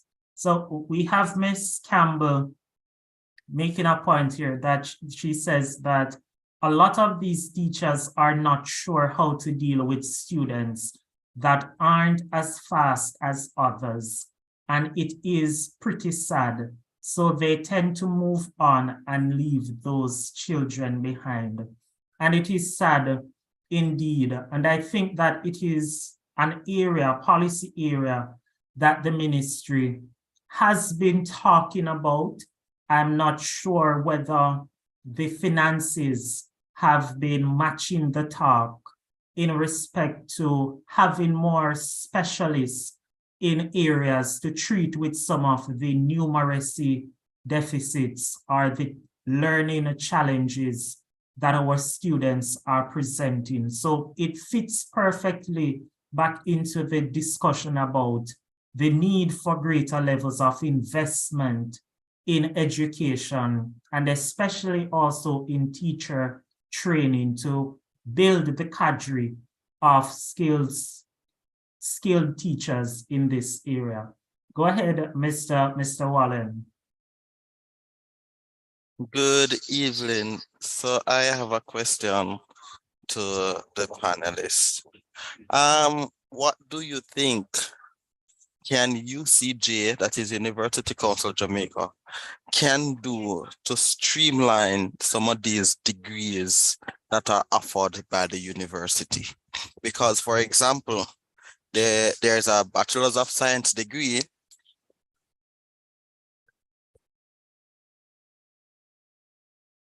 Sorry about that. There are some degree programs that are offered by various institutions, a Bachelor's of Science in Accounting at UTech, UWI, and for example, UCC. However, you will be doing 3 different things within the degree. Can we streamline all these degrees that they offer, at least some standard stuff in them?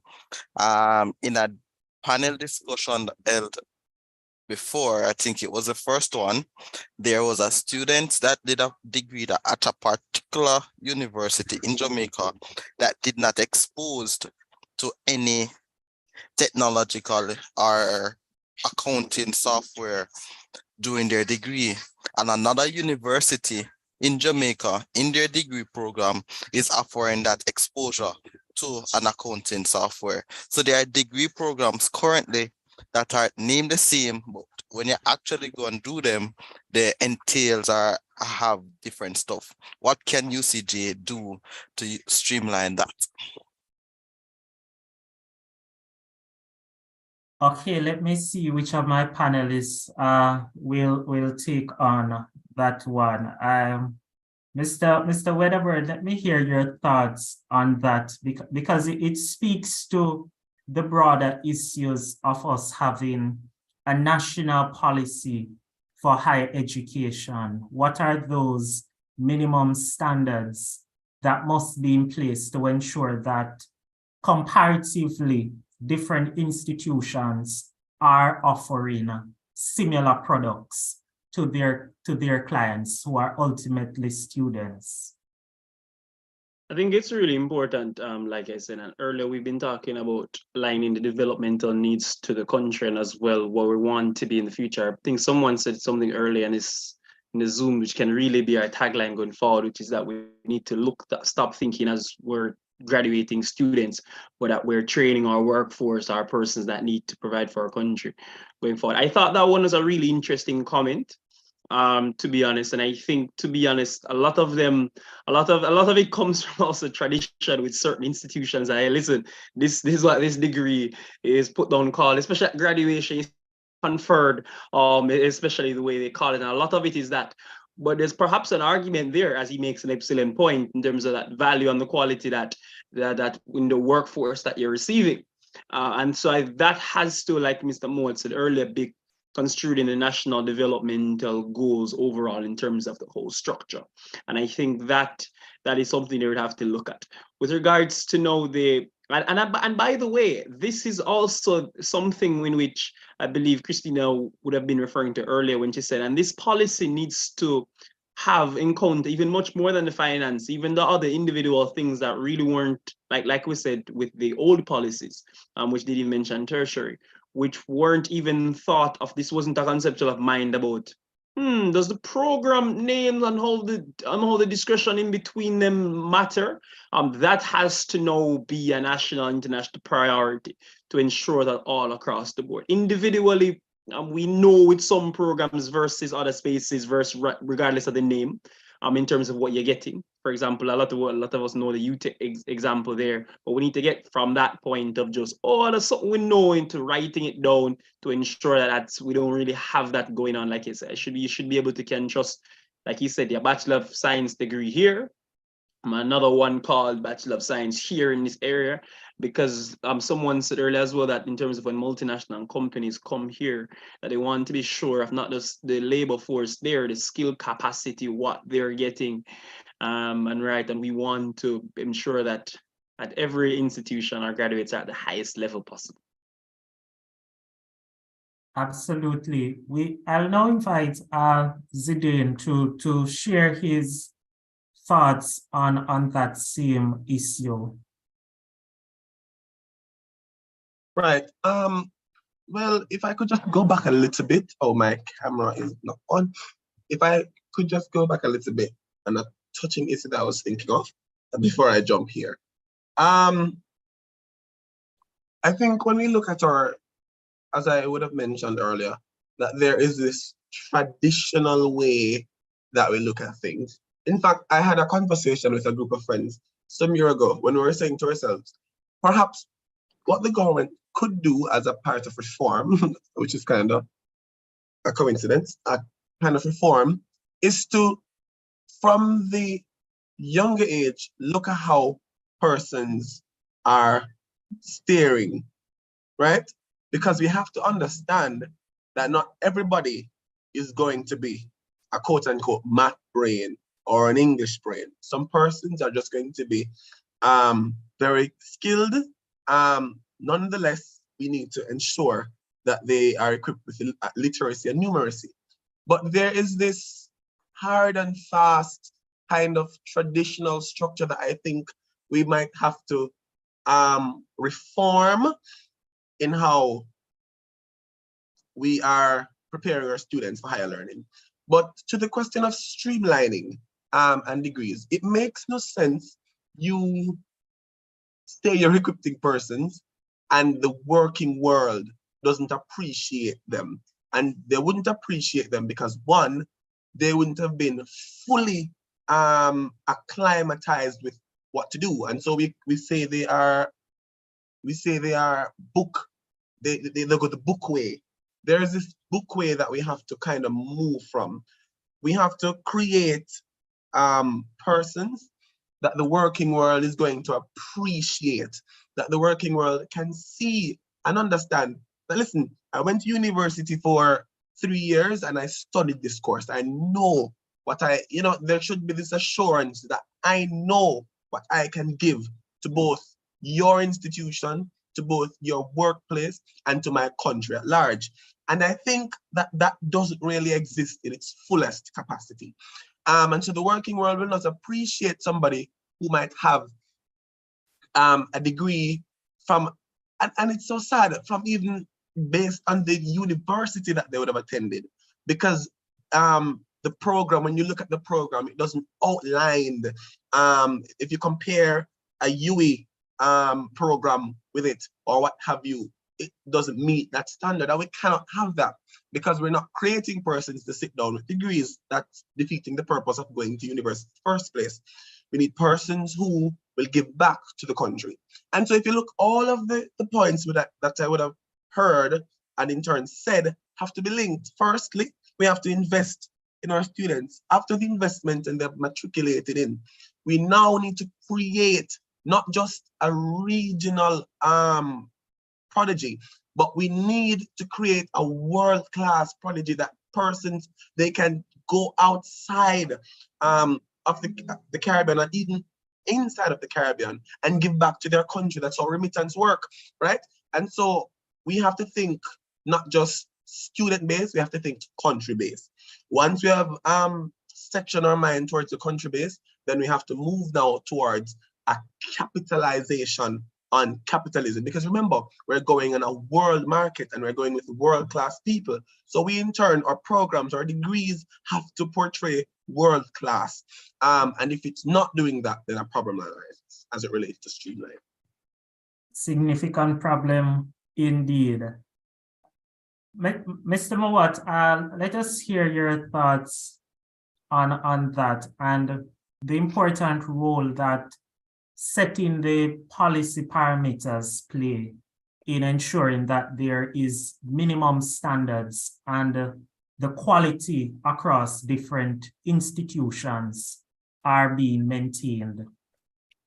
That's a tough one, but I have a bit of a radical take here. I don't know how well it's going to go down with the audience, but my view is rather simple. It makes no sense that we have at Atlanta Tech, it was around maybe a little under 100 institutions that offer tertiary education within the country. It makes no sense we have little under 100 institutions offering more or less the same subset of degrees and same subset of accreditation. To me, it feels more so than business rather than higher education. And I don't think that serves us well as a nation. To me, I feel how it ought to be done is that the UCJ should have sat down and had a discussion with the institution and say, all right, you're offering this degree. We don't want you to offer this degree because another set of institutions are already offering this particular degree. When it is that you have 4 institutions offering the same degree, such as, let me give another controversial example. UE is offering law, UTech is offering law.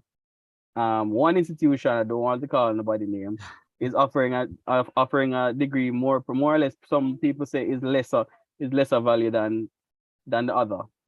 So it can be said that why are these institutions competing with each other for students? It comes down to dollars, and it makes no sense.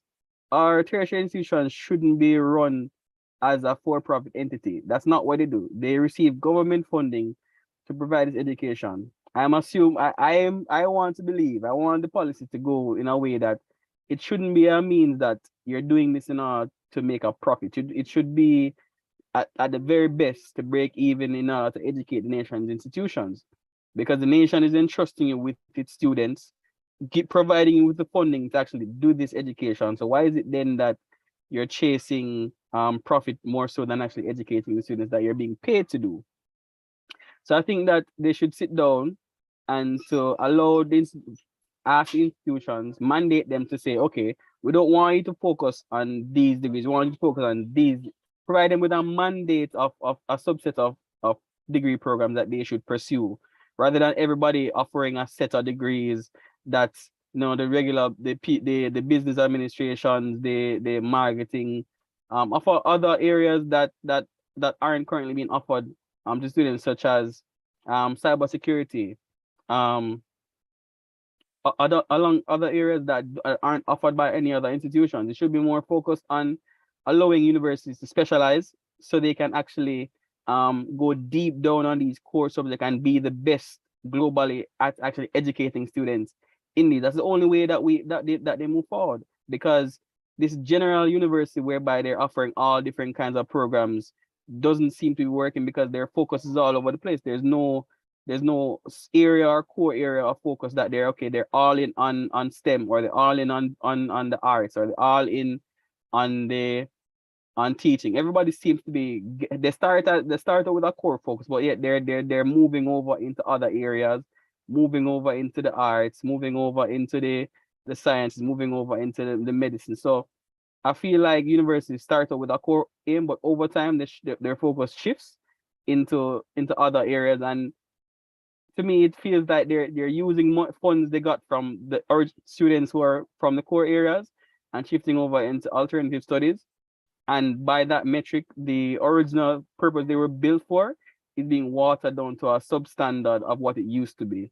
So I think that the UCJ needs to take a hard look at saying, hey, stick to your focus. Try not to branch out and broaden into all these different areas and water down the original degree and that you're mandated to actually offer. So that's my take on it. Interesting perspective there, and if I may say, maybe unpopular perspectives there, but we have a counter question here from Mr. Lawrence, where he is asking, should government implement policy to restrict the educational programs that institutions offer? I'm not sure. Let me hear from Shamar what he thinks about that.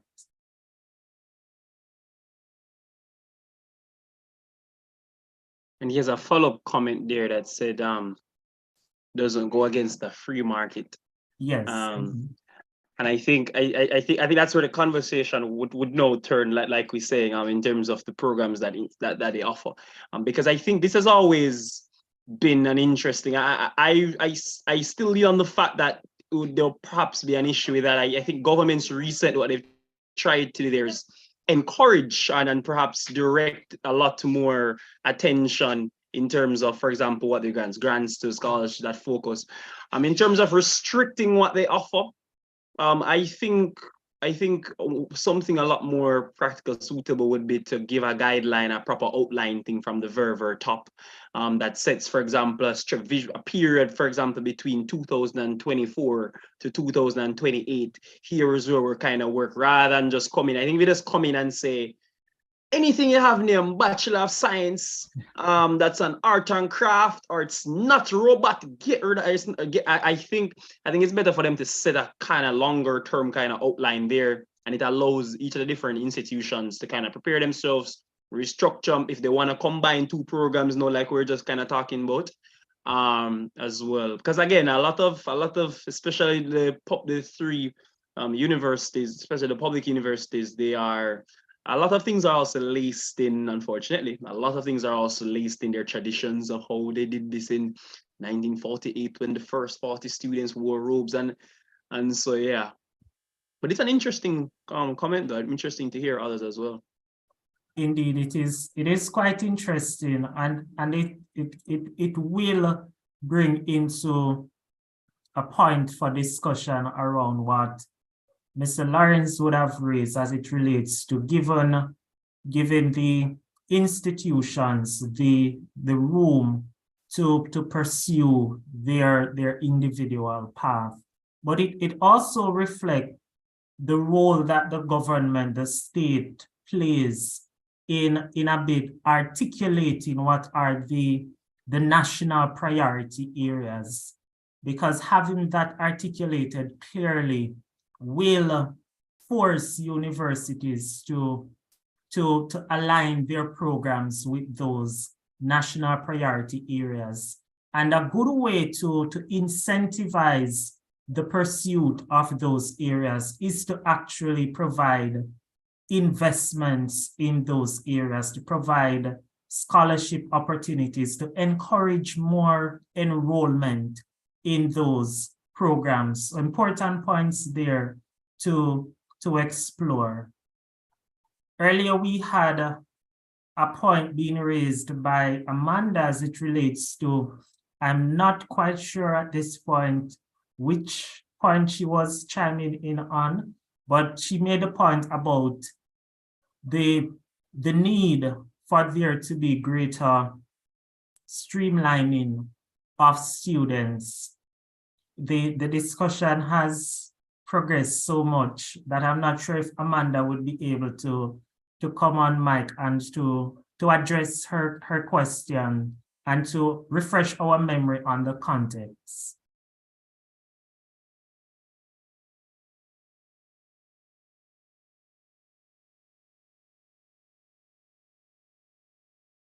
Maybe Amanda would not be able to, but important points there. So at this point, if there are no final questions, I would invite my panelists to provide their closing remarks on the higher education landscape, and importantly, what, go ahead, Noble. Hi, good night, everyone. Hi, Mr. O'Dane. It's Josie. So in the topic of incentivizing students, I just wanted to know, since I was there in 2019, I believe, if there Yes. has been any meaningful change in like the terms when we talk about the increase of tuition fees, right? You want to incentivize some students to go into maybe dentistry or something in the medical field, right? But we're seeing that every year or so there's an increase, a very, very big increase in tuition fees. Has there been any change in terms of that? Not that I can necessarily speak to. I'm not sure if my panelists would be able to offer any different perspective. But Ms. Noble, you have not left Jamaica for very long. I can remember that you were one of my students at UWI, but I don't believe much has changed in that respect. So I will now invite my esteemed panelists to. Okay, Amanda, perfect. The question was addressed. Happy to hear that. So I will invite my panelists to provide their closing remarks on what they think are some of the highlights from this discussion, and to provide their recommended pathway forward for policy reforms for higher education in Jamaica. I will start off with Mr. Moore.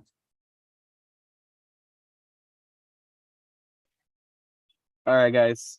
All right, thanks, Odin. All right, so I'll use my closing remarks to really just answer two questions that was put to me in the comment section.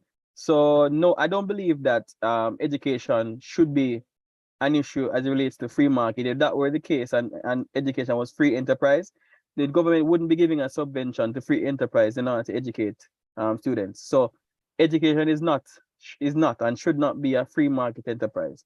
So as such, the government should treat it as if it's a public good, so to speak. The other question is, should the government force? No, I don't believe government should force them to do anything. What I do posit is the government putting in place policies and tax incentives to university institutions in order to move them in the direction that they want them to go. So you can see easily whereby entities such as the UCJ would provide funding for specific, if it is that they want, let's say the government wants 1,000 engineers by 2025, they would put policies in place to universities that would make a student going into engineering free of cost to all engineering students. So it's a matter of policy, and policy dictates how the government wants a sector or industry to move. And if they put in place their policies, the industry will move towards them with the proper incentives, with the proper framing, with the proper crafting of the policy. Industry will move in that direction. So I say education is one of the key institutions. So anything as it relates to education and education development should be one of our nation's top priorities. It should even be an issue of national security, because the survival of the country depends on our youth moving forward, educating themselves, and to take the reins from who came before us. So it should be one of the key national indicators, and I believe should be at the forefront of our focus. So Odin and team, thanks for having me. I appreciate the platform. Thank you, Mr. Mowat, for joining us and providing us with some useful insights. I'll now turn over to Mr. Wedderburn for his closing statements. Thank you. I think we've had a phenomenal conversation so far in which many things have come out. We've obviously started with a really big one in terms of a sustainable model towards financing. And it's really showed us that there's perhaps many pathways I call back there for us to really go in that direction with regards to whether we've heard interesting comparative analysis like we've heard, for example, like it's a work to retirement age, gainfully employed versus what they're currently speaking about at the moment. And Christina mentioned, for example, making it as important with NHT. I thought that to be a really, really interesting one with regards to the matching.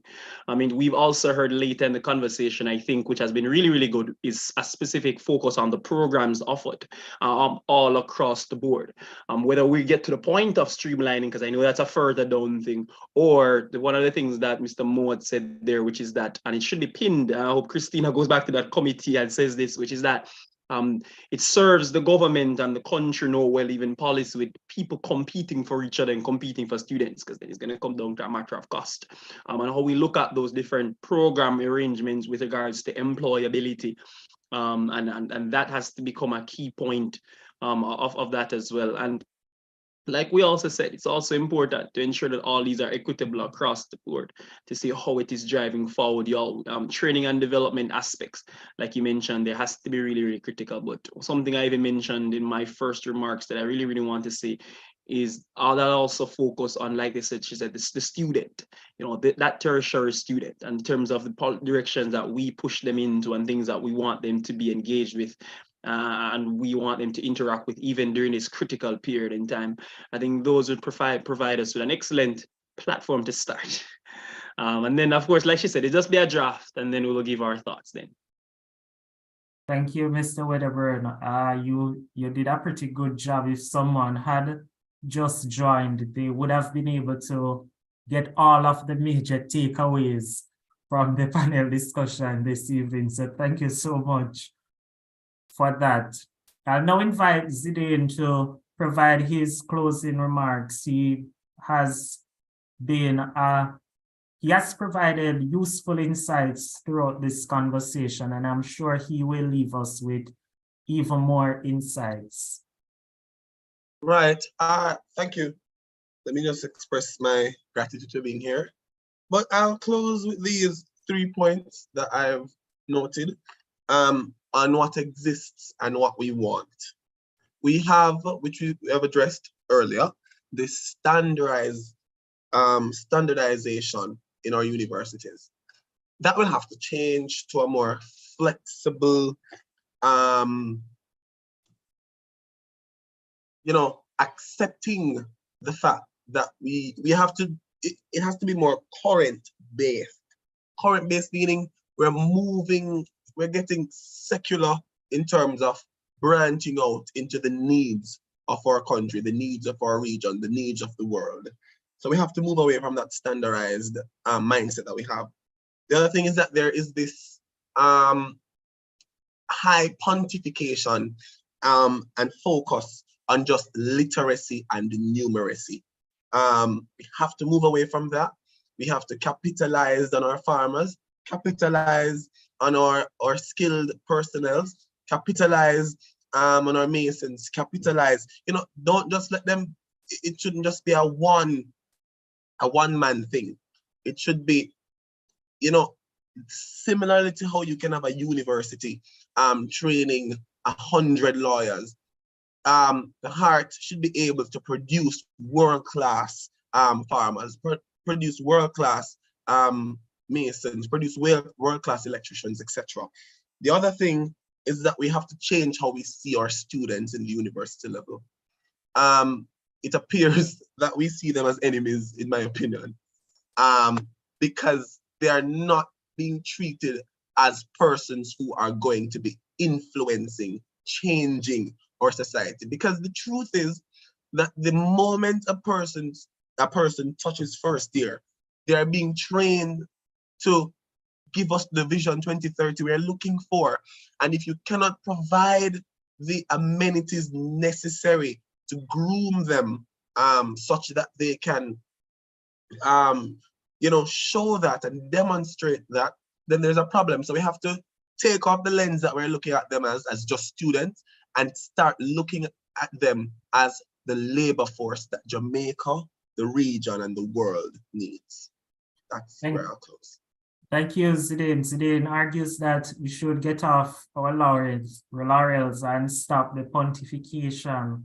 He argues that we have to see our students as being much more than just students. I will now throw over to Christina. I'm not sure if she'll be able to speak, but I'm still seeing her online. So if you're able to, Christina, could you just share your closing comments? Sure, but I won't be able to open my my video at this time. Apologies to everyone. So my closing statement would just be that in looking at the higher education and the policy reforms that needs to be met, there's two things. One, we need to look at what we already have. Jamaica is one of those countries where the abilities are not tends to have a lot of good policies in theory. You know, we have some of the brightest minds, we do our consultations, and we have good policies. But then we either don't implement them properly, or we implement but we don't evaluate and know then, okay, how this may need to be reformed going forward, because, you know, you may have a great policy this year, but then next 10 years, it may not be as great or as relevant. So I think that's where we may fall down. So we need to look at, okay, what are the policies that we do have? Are they good? Are they still relevant? And then if the answer is yes, we maintain and build on them. And the answer is no, we throw them out. And then no, we need to then look at investment in the infrastructure of our institutions. The policy reform should reflect that as well. Investment in the student, as both a student as a young adult. And then we need to ensure that we continue to provide spaces where student leaders are also empowered, are also funded, so that they can do their work of keeping institutions accountable, and that they're able to have a meaningful, they're able to meaningfully engage with the institutions. I didn't mention this in my presentation, but that's something that's also an important part of the policy reform process, that our student leaders that already have some amount of access that will maintain going forward. Because I know that there's some persons that would want that to be removed from the student leaders, believe you. That's something that I would love to see. And those are my comments. And I just want to wish the student leaders here, you know, continue doing the work that you're doing in your institutions, and to also prepare the next generation of student leaders. Because trust me, no matter how we have reforms and policy reforms and whatever, there will always be work for student leaders to do. So continue doing the great work that you're doing, and to continue also preparing the great student leaders of tomorrow. Thanks. Thank you, Christina. I will certainly continue to do the work I'm doing as a student. Thank you to thank you to this August panel. It has been a pretty good dialogue that we have had here this evening. And as I would have reiterated at the top of the hour, we will be slated to be having our higher education conference. And so all of what has been discussed here this evening will be featured in the higher education conference, where we will put it directly to those policy leaders, those critical decision makers who have the ability to make the changes. We will be using what comes out of these dialogues as the basis to engage with them. And ultimately, what is produced at the end is a policy document that we can use as an evidence-based instrument for future advocacy. Tonight has been a very insightful and a very informative one, I must say. I must thank all my panelists who rose to the occasion and took on the persona of a policy advisor tonight. Your thoughts were very valid. Your thoughts were measured and realistic. And we are happy to give you the platform to be able to have your voice be heard by those who can make the transformation. So thank you once again for having joined us. Thank you to our partners, JUTS, as well as the Mico University College, as well as UNESCO MGEIP.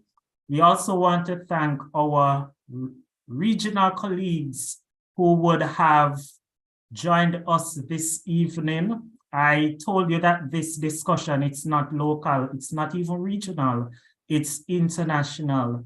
And so we thank all our participants for their engagement. So the next time you see us, it will not be on the virtual modality. We will be on virtual, but predominantly we will be in the physical at our higher education conference at the Mico University College. You can always stay tuned to our social media platforms. We are slated to have that conference next week, Thursday, the 24th of November. And it is quite fitting that we're having this during Youth Month. So stay tuned to our social media platforms and join us at Mico, where we will engage with those persons who can make the change. We can do our talking, we will do our advocacy, we will do our mobilization and our organization, but we will be engaging with those who have the ability to make the changes.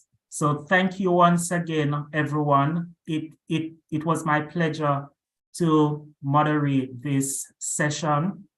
You have been listening and you have been watching the ITAG panel discussion on higher education, looking at policy issues in Jamaica.